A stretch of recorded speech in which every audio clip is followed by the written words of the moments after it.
You're watching the 49ers Report by Chat Sports. I'm your host, Chase Sr. Coming up, a 49ers mailbag where I take all of your questions. But first, shout out to today's sponsor, Magic Spoon.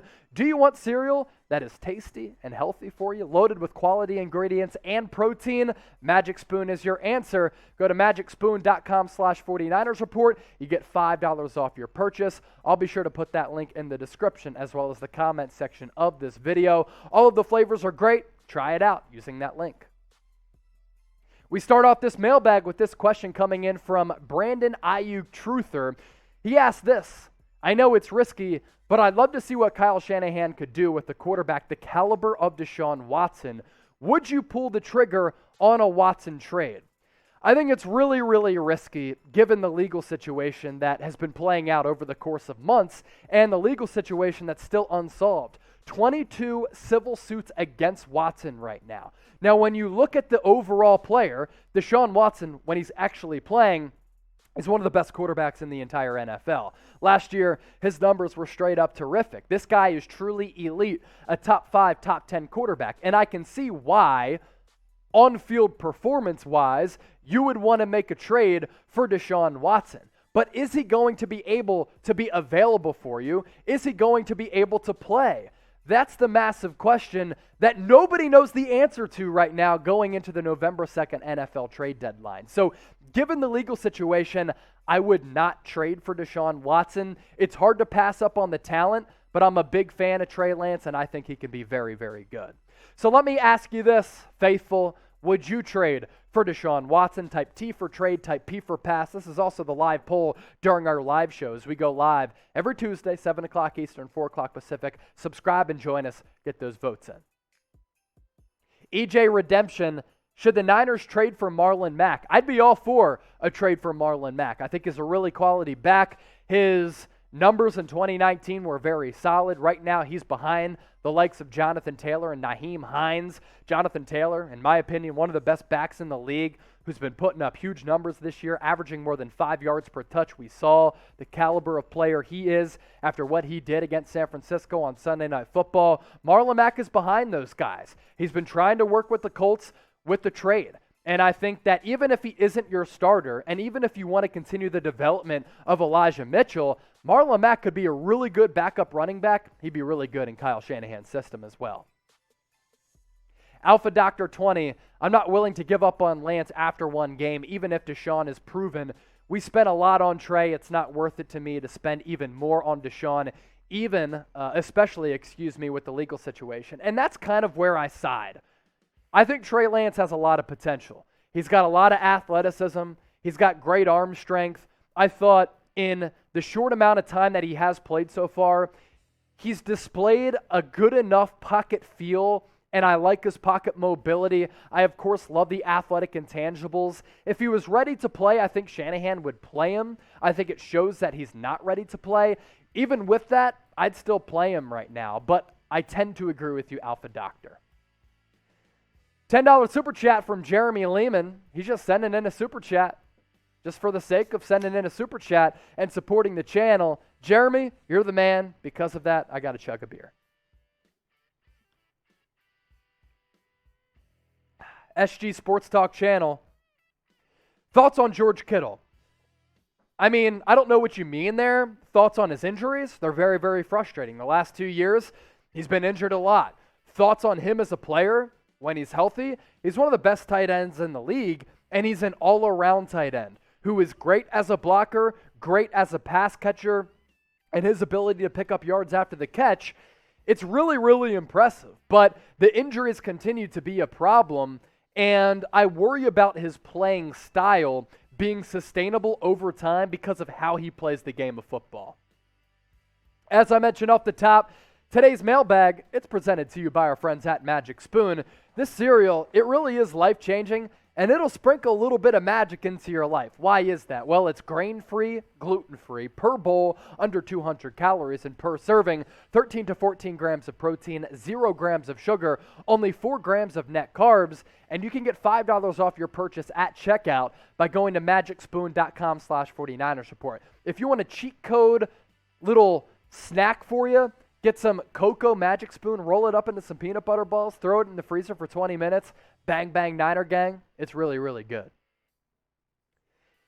Another $2 super chat from SG Sports Talk channel. You're the man. Thoughts on Kyle Shanahan? So first I gave my thoughts on George Kittle. Now it's Kyle Shanahan. So he's 31-39 in year 5.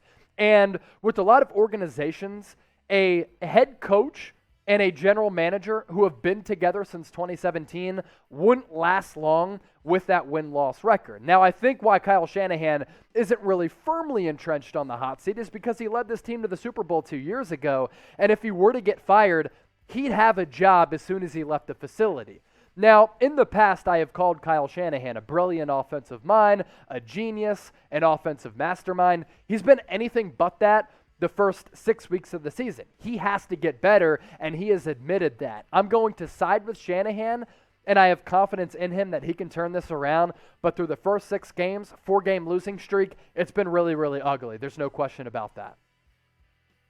Adam Murray, could they be holding back on playing Lance to possibly avoid another CK fallout? What does he mean by CK?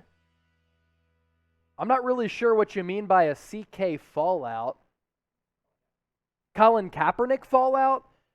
I don't know if there was much of a fallout from Colin Kaepernick. I think that was more about the league catching up to Colin Kaepernick at the time. When Colin Kaepernick came into the league, he was lighting the league on fire, and he got off to a really fast start. I think he was ready to play. That's why I was kind of confused by your question.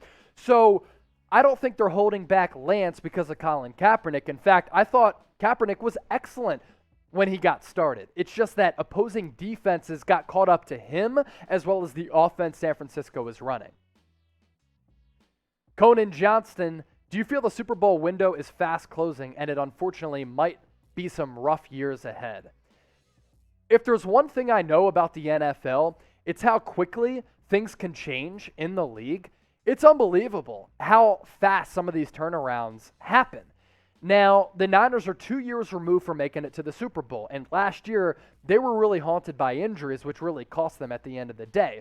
This year, not as many excuses. Like the big injury, it happened to Jason Verrett. That affected your secondary. But other than that, there hasn't been a catastrophic injury. Knock on wood, the offensive execution, the offensive rhythm, the offensive consistency simply hasn't been good enough. They are 30th in the league in third down efficiency. They're in the bottom half of the league in points per game. The offense has to be better. And Jimmy Garoppolo's been bad. Kyle Shanahan's been bad. And this is a team with premier talent on offense and defense. That's why I think that they can rally from here on out. And I don't think that Super Bowl window is fast closing. Corey in the house. His question's in the house too. Yo, Chase, go 49ers. Do you think the 49ers should trade Brandon Aiyuk for Odell Beckham Jr.? I'm still a believer that Brandon Aiyuk can be a good player. He's only 23 years old. He led the team in targets last year, and he only played in 12 games, yet he was able to put up some really big numbers. I think he has the athletic ability to be a good player. There was a pop play against San Francisco where he was open on a play-action pass deep downfield, but there was a holding call on, I believe, Ross Dwelly, and also Jimmy Garoppolo's arm got hit, which would have negated the play anyway. But because of Kyle Shanahan's design on that play, Aiyuk sprung free.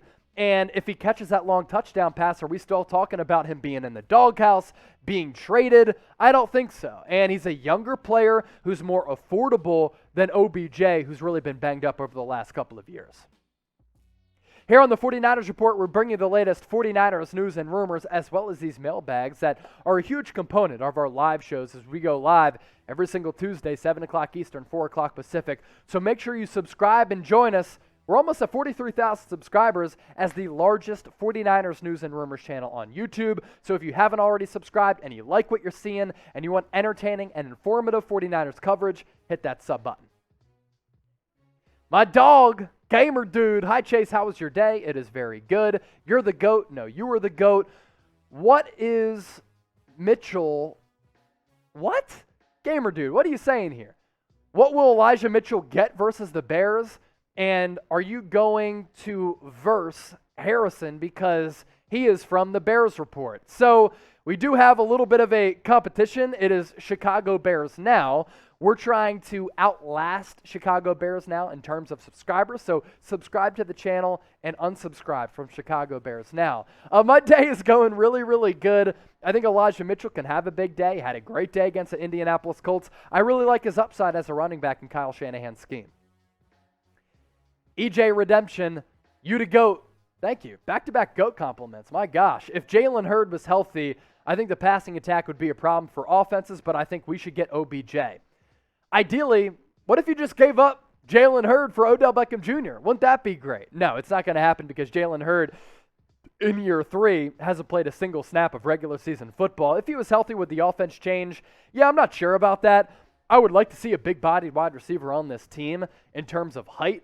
Every wide receiver on this roster is more than 200 pounds, but Jalen Hurts gives you a jump ball threat, which I think the Niners could use. Tariq, is Ambry Thomas that much of a bust? It's just frustrating to see our cornerbacks playing this bad. Trade for Cameron Dantzler of the Minnesota Vikings or give rookies more playing time. I am of the belief that you probably want to play your young players and your rookies if they're ready ahead of guys like Josh Norman and Drake Kirkpatrick. For me, there really isn't a lot of upside with playing veterans who really aren't going to be a part of this organization beyond this year, like Norman and Drake Kirkpatrick. I would play Deommodore Lenoir more because I think he's ready to play. If Ambry Thomas isn't ready to play and he's just getting roasted time and time again, as a third-round pick, you just zap all of his confidence. And as a cornerback, when you're already on an island, you feel more as though you're on an island if you're a cornerback just getting shredded in coverage. And once your confidence is shot as a cornerback, it's really hard to regain that. Sometimes these rookies just aren't ready to play from the jump. Ambry Thomas didn't play last year at Michigan. He was a COVID opt-out. So I'm not going to call him a bust yet. I would take a chance on Cameron Dantzler. Anytime you can compile young talent for cheap, I would do it because I think that's a smart way to run your business. We'll be doing a 49ers-Bears watch party right here on the 49ers Report on Sunday. We'll be going live 15 minutes prior to kickoff, 12:45 p.m. Eastern, 9:45 a.m. Pacific. And even for all of you on the West Coast, we're going to be cracking beers, having a party. Make sure you subscribe and join us. KKV, 49ers should trade for Saquon Barkley, the running back from the Giants. Yeah, he's on the Giants. He's a really good running back when he's healthy, but Saquon, the ankle injury last year with the torn ACL, he's a physical specimen, but when the guy plays, he's terrific. But I just don't think that you want to trade premium assets, whether that be through the draft or players, for running back. I think you can find them anywhere, like the Niners did with Elijah Mitchell. Last question coming in from Eddie. Your thoughts on our cornerback situation? Is it coaching or players? It's partially both. You lack talent there, and my worst fear was Jason Verrett getting injured. But Corey Unlin is the defensive backs coach. He was the defensive coordinator with the Detroit Lions under Matt Patricia. He also coached DBs with the Eagles, and I thought he did a good job.